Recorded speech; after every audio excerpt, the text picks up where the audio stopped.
Hello guys, உங்க நாளோட முழு 24 மணி நேரமும் எப்படி போக போகுதுன்னு அந்த நாளோட முதல் 4 மணி நேரம் தான் டிசைட் பண்ணுது. இப்படி இந்த நேரத்தை நீங்க சரியா யூஸ் பண்ண கத்துக்கிட்டீங்கன்னா உங்களோட productivity, motivation, energy, physical health and mental health இது எல்லாத்தையுமே பீக் லெவல்ல பெர்ஃபார்ம் பண்ண வைக்க முடியும். ஸோ அதுக்காகத்தான் இன்னைக்கு நம்ம ஒரு 10 ஸ்டெப்பை பார்க்க போறோம். இதன் மூலமா உங்களோட முழு நாள், முழு மாசம், முழு வருஷம், ஏன் உங்க முழு வாழ்க்கையை கூட உங்களால வேற லெவல்ல மாற்ற முடியும். இதுல ரொம்ப நல்ல விஷயம் என்னன்னா, இது எல்லா ஸ்டெப்புமே ரொம்ப ஈஸி தான். இதை சின்னவங்கள்ல இருந்து பெரியவங்க வரைக்கும் யாரு வேணாலுமே ஃபாலோ பண்ணலாம். ஸோ அது என்னன்னு பார்க்கறதுக்கு முன்னாடி இப்போதான் நீங்கள் நம்ம சேனலுக்கு புதுசாக வந்திருக்கீங்க அப்படின்னா இந்த வீடியோக்கு லைக் பண்ணிட்டு நம்ம சேனலை சப்ஸ்கிரைப் பண்ணி பக்கத்தில் உள்ள பெல் ஐக்கானை கிளிக் பண்ணிக்கோங்க. வாங்க ஸ்ட்ரெயிட்டாக வீடியோக்குள்ளே போகலாம். Number 1, express gratitude. உங்கள் நாளில் ஒரு வாட்டி அமைதியாக உட்காந்துட்டு உங்களோட எல்லா பிரச்சனையுமே மறந்துட்டு மனசார இந்த இயற்கைக்கு தேங்க்ஸ் சொல்லணும். தேங்க்ஸ் உங்கள் லைஃப்பில் இருக்க எல்லா விஷயத்துக்குமே சொல்லலாம். உங்கள் ஃபேமிலிக்கு சொல்லலாம், உங்கள் ஃப்ரெண்ட்ஸுக்கு சொல்லலாம், உங்கள் லைஃப்க்கு சொல்லலாம். மொத்தத்தில் அன்றாட வாழ்க்கையில் உங்களுக்கு உதவுற சின்ன சின்ன விஷயத்துக்கும் நீங்கள் தேங்க்ஸ் சொல்லணும். இது ஏன் நம்ம இப்படி பண்ணணும் அப்படின்னா, இப்போ இந்த நொடி உங்ககிட்ட இருக்க எத்தனையோ விஷயங்கள் இப்போவும் நிறைய பேரோட கனவாக தான் இருக்கு. இன்னைக்கு நம்மள நிறைய பேருக்கு 3 வேளை சாப்பாடு கிடைக்குது, போடுறதுக்கு நல்ல ட்ரெஸ் கிடைக்குது, நம்மள நல்லா பாத்துக்கிற ஃபேமிலி இருக்காங்க, இது எல்லாத்துக்கும் மேல தங்குறதுக்கு ஒரு வீடு இருக்கு. ஆனா நிறைய பேர் நம்மள மாதிரி அதிர்ஷ்டசாலியா இருக்கிறது இல்ல. சோ ஏற்கனவே நம்ம ஒரு நல்ல லைஃபை தான் வாழ்ந்துகிட்டு இருக்கோம். இப்படி இது எல்லாத்தையுமே தாண்டி உங்க லைஃப் ரொம்ப மோசமா இருக்குது, என் வாழ்க்கையில எனக்கு ஏகப்பட்ட கவலைகள் இருக்குது, இந்த மாதிரி எல்லாம் உங்களுக்கு தோணுச்சுன்னா கொஞ்சம் உங்க வீட்டை விட்டு வெளியே வந்து பாருங்க. உங்க பக்கத்துல இருக்க ஏதாவது கோவில் இல்லனா ட்ரஸ்ட்டுக்கு போய் பாருங்க.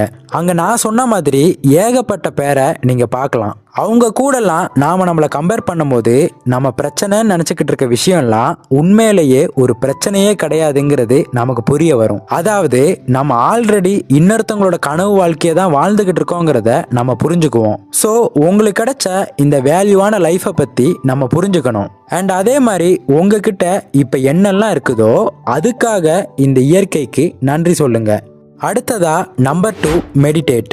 நீங்க காலையில எந்திரிக்கும் போது உங்க கை கால்கள் கூட மட்டும் நீங்க எந்திரிக்கல, அந்த நாள்ல உங்களுக்கு இருக்கக்கூடிய நிறைய வேலைகள் கூடவும், கமிட்மெண்ட்ஸ் கூடயும், நிறைய பிரச்சனைகள் கூடவும் தான் நீங்க எந்திரிக்கிறீங்க. அப்படி இருக்கும்போது காலையில ஒரு 10 நிமிஷம் உங்களுக்காக ஒதுக்கி உங்க கவனம் முழுசையும் நிகழ்காலத்துல செலுத்தி சத்தம் போட்டுக்கிட்டு இருக்க உங்க மனசை அமைதிப்படுத்தணும். இதுக்காக நீங்க மெடிடேஷன் கிளாஸ் எல்லாம் போய் உங்க பணத்தை செலவழிக்கணும் அப்படின்னு அவசியம் இல்லை. கண்ணை மூடி ஒரு 10 நிமிஷம் உங்க பிரீத்திங்கை நார்மலா வச்சு ஒரே விஷயத்துல ஃபோக்கஸ் பண்ணி உங்க கான்சென்ட்ரேஷனையும் அட்டென்ஷனையும் அதிகமாக்குனாலே போதும். ஒவ்வொரு நாளும் கிடைக்கக்கூடிய கொஞ்ச நேரத்துல இந்த உலகத்தோட நம்மளை கனெக்ட் பண்ணிக்கிறதுக்கான, அதாவது இந்த யூனிவர்ஸோட நாம நம்மளை கனெக்ட் பண்ணிக்கிறதுக்கான ஒரு சிம்பிளான மெத்தட் தான் இந்த மெடிடேஷன். ஏன்னா இந்த மெடிடேஷனை பிராக்டிஸ் பண்ணும்போது உங்களோட விருப்பத்துக்காக யூனிவர்ஸ் லா ஆஃப் அட்ராக்ஷன் மூலமா வேலை செய்யுது. இதை ட்ரை பண்ணதுக்கு அப்புறமா அந்த நாளில் நடக்கக்கூடிய எந்த ஒரு நிகழ்வா இருந்தாலும் அதை உங்களால பெட்டராகவே சமாளிக்க முடியும். ஸோ டெய்லி ஒரு 10 நிமிஷம் ஒதுக்கி இந்த மெடிடேஷனை பிராக்டிஸ் பண்ணுங்க. அடுத்ததா நம்பர் 3, மேக் யுவர் பெட். நம்ம சீக்கிரமா எந்திரிக்கணும் அப்படின்னு உடனே ஃப்ரெஷ் ஆகிறதுக்காக ரெஸ்ட் ரூம் போயிடுவோம். ஆனா தூங்கி எந்திரிச்சு பெட்டு களைஞ்சு கிடக்கிறது கூட கவனிக்காம நாம நம்மளோட டெய்லி ரூட்டீனை பண்றது நம்மளை சப்கான்ஷியஸ் லெவல்ல அஃபெக்ட் பண்ணும். ஸோ நம்ம மார்னிங் ருட்டீனை எப்படி கரெக்டாக பண்ணுறோமோ அதே மாதிரி நம்மளோட பெட்டை சுத்தமாக வச்சுக்கிறதையும் ஒரு ரொட்டீனாக மாற்றிக்கணும். இது பண்ணுறதன் மூலமாக ஒரு சுத்தமான என்விரான்மெண்ட்டில் தான் நம்ம இருக்கோங்கிறத நம்ம சப்கான்ஷியஸ் மைண்ட் புரிஞ்சுக்கும். இது பண்ணுறது நமக்கு சின்னதாக தெரியலாம், ஆனால் இது ஒரு பாசிட்டிவான ஆட்டிடியூடோட அந்த நாளை நமக்கு ஸ்டார்ட் பண்ணுறதுக்கு ஹெல்ப்ஃபுல்லாக இருக்கும். அடுத்ததா நம்பர் 4, ட்ரிங்க் சம் வாட்டர். நம்ம எல்லாருக்குமே தெரியும் தண்ணி குடிக்கிறது எவ்வளோ நன்மைகளை கொடுக்கும்னு. ஸோ காலையில நம்ம அட்லீஸ்ட் ஒரு கிளாஸ் வாட்டராவது குடிக்கணும். இதன் மூலமா நம்ம உடல் மட்டும் இல்லாம நம்ம மனசையும் சேர்த்து ஹைட்ரேட்டடா வச்சுக்க முடியும். எல்லா நாளும் நம்ம தேவையான அளவு தான் தண்ணியை குடிச்சிருக்கோமான்னு செக் பண்ணி பாருங்க. ஏன்னா நம்ம தண்ணி குடிக்கிறதுனால தான் நம்மளோட இன்னர் ஸ்ட்ரென்த் பலமாகும். மைண்டை ஷார்ப்பா வைக்கவும் உங்க பாடியை பல மணி நேரத்துக்கு ஆக்டிவா வைக்கவும் இது உங்களுக்கு ஹெல்ப் பண்ணும். உங்களை பல மணி நேரத்துக்கு ஃப்ரெஷ்ஷாக வைக்கவும் உங்கள் ஸ்கின்னை பொலிவாக வைக்கவும் உங்களுக்கு கண்டிப்பாக இது உதவியாக இருக்கும். ஸோ டெய்லி காலையில் எழுந்ததும் ஒரு 1/2 லிட்டர் தண்ணியாவது குடிக்க பழகுங்க. அடுத்ததா நம்பர் 5 எக்ஸசைஸ். உங்க நாளோட முதல் 1 மணி நேரத்துல சில எக்ஸசைஸ் பண்றதன் மூலமா உங்க உடம்போட எதிர்ப்பு சக்தி அதிகமாகிறது மட்டும் இல்லாம உங்க மூளையோட வேகத்தையும் அதிகரிக்க முடியும். இன்னும் தெளிவா சொல்லணும்னா உங்க உடல் ஒரு வாகனம் மாதிரி. ஒரு வாகனத்துக்கு எப்படி பெட்ரோல் இருக்குதோ அதே மாதிரி தான் உங்க உடம்புக்கு சில எனர்ஜி தேவைப்படுது. ஸோ அதுக்காக நமக்கு உதவியா இருக்கிறது தான் இந்த எக்ஸசைஸ். இதுக்கு நீங்க ஹெவியா ஜிம்முக்கு போய் தான் ஒர்க் அவுட் பண்ணணும்னு அவசியமே இல்லை. நீங்க நார்மலா பண்ணக்கூடிய ஸ்ட்ரெச்சிங்கே போதுமானது. இதை உங்க பக்கத்துல இருக்கக்கூடிய பார்க்லயோ இல்ல உங்க வீட்டில் உள்ள மாடியில கூட நீங்க ட்ரை பண்ணலாம். இல்ல எனக்கு எக்ஸசைஸ் எல்லாம் பண்ண முடியாது அப்படிங்கிற மாதிரி நீங்க நினைச்சீங்கன்னா ஒரு 10 நிமிஷம் ஒரு வாக்கிங் போகலாம், இல்ல நடக்கலாம். இந்த மாதிரி நீங்க பண்ணாலே போதுமானது. அடுத்ததா நம்பர் 6 கோல்ட் ஷவர். நம்ம காலையில எந்திரிச்சு இந்த மாதிரி குளிர்ந்த தண்ணியில குளிக்கும் போது நம்மளோட கம்ஃபர்ட் ஜோன் பிரேக் ஆகும். ஸோ நீங்க ஸ்கூலுக்கோ இல்ல காலேஜுக்கோ போறதுக்கு முன்னாடி இந்த கோல்ட் ஷவர் பண்றதா இருந்தா அந்த குளிர் நீர் உங்க உடம்புல படும்போது அப்போ உங்க உடம்பு திடீர்னு ஷாக் ஆகுற மாதிரி ஃபீல் ஆகும். இதனால நம்மளோட சுவாசம் அதிகரிக்கும், நம்மளோட ஓவரால் ஆக்சிஜன் லெவலும் அதிகரிக்கும். அது மட்டும் இல்லாம நம்மளோட ஹார்ட் பீட், அதாவது இதய துடிப்பு கூட அதிகரிக்கும். இதன் விளைவா ஏற்படக்கூடிய பிளட் சர்க்குலேஷன்ல இருக்கக்கூடிய இம்ப்ரூவ்மெண்ட் மூலமா நம்ம ரொம்பவே அந்த நாள் முழுக்க எனர்ஜெட்டிக்கான ஒரு பர்சனா மாற முடியும். அடுத்ததா நம்பர் 7 சன்லைட் எக்ஸ்போஷர்.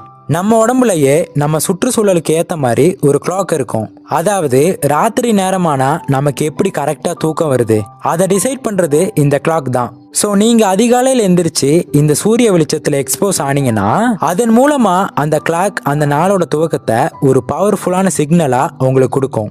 அது உங்களோட அந்த ராத்திரி தூக்கத்தையும் இன்னும் ஆரோக்கியமாக்கும். அது மட்டும் இல்லாம சூரிய வெளிச்சத்துல இருந்து கிடைக்கக்கூடிய வைட்டமின் டி உங்க உடல் பலவீனத்தை குறைச்சி உங்க உடலையும் முக்கியமா உங்க கண்களையும் இன்னும் ஆரோக்கியமாக்கும். அது மட்டும் இல்லாம நிறைய டாக்டர்ஸ் என்ன சொல்லியிருக்காங்கன்னா நமக்கு இயற்கையாவே வைட்டமின் டி நிறைய டோசேஜ்ல கிடைக்குது. அது நம்ம எலும்புகள்ல வரக்கூடிய ரிக்டஸ் அப்படிங்கிற ஒரு வகையான நோய் வராம இருக்க ஒரு பெரிய பாதுகாப்பு வளையமா இருக்கும்னு சொல்றாங்க. ஆனா இதை நம்மள நிறைய பேர் ஃபாலோ பண்றதே இல்லை.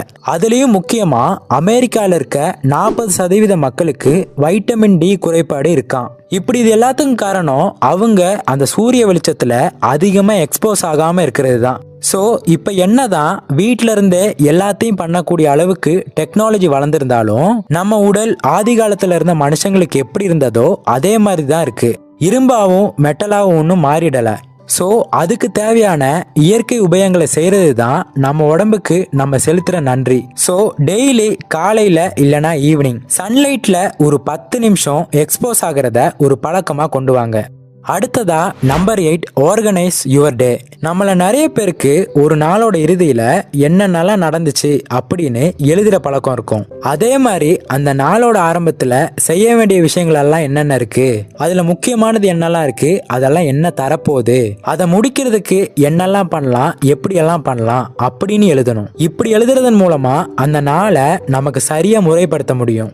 இது உங்களுக்கு ஒரு பெட்டரான கிளாரிட்டியை கொடுக்கறது மட்டும் இல்லாம அது உங்களோட சின்ன சின்ன கோலையும் அடைய வைக்கும். அது மட்டும் இல்லாம நீங்க இந்த மாதிரி எழுதும்போது எது உங்களுக்கு தேவையானது எது உங்களுக்கு தேவையில்லாதது அப்படின்னு உங்களுக்கு தெரிஞ்சுக்க முடியும். இதன் மூலமா உங்களோட நேரத்தையும் எனர்ஜியையும் அதிகமா சேவ் பண்ண முடியும். அடுத்ததா number 9 read books or listen podcast. எப்படி நம்ம டிராவல் பண்ணும்போது ஒரு டிஃப்ரெண்டான உலகத்தை பார்க்க முடியுதோ அதே மாதிரி நம்ம புக்ஸ் ரீட் பண்ணும்போது இன்னொரு டிஃப்ரெண்டான உலகத்தை நம்மளால பார்க்க முடியும். பல சக்சஸ்ஃபுல்லானவங்களோட வாழ்க்கையோட கதையை நம்ம படிக்கும்போது நமக்கும் அதே மாதிரி யோசிக்க வைக்கும். அதே மாதிரி நீங்க புக் ரீட் பண்ணும்போது உணரக்கூடிய ஃபீலிங்கை நீங்க பாட்காஸ்ட் கேட்கும் போதும் உணரலாம். இது உங்களோட ஃபோக்கஸையும் அட்டென்ஷனையும் இம்ப்ரூவ் பண்ண உதவும். ஸோ உங்க டெய்லி ஹேபிட்ல புக் ரீட் பண்றதையும் பாட்காஸ்ட் கேட்கறதையும் ஒரு ரொட்டீனா கொண்டு வாங்க. அடுத்ததா நம்பர் 10 ரிமூவிங் பேட் ஹேபிட்ஸ்.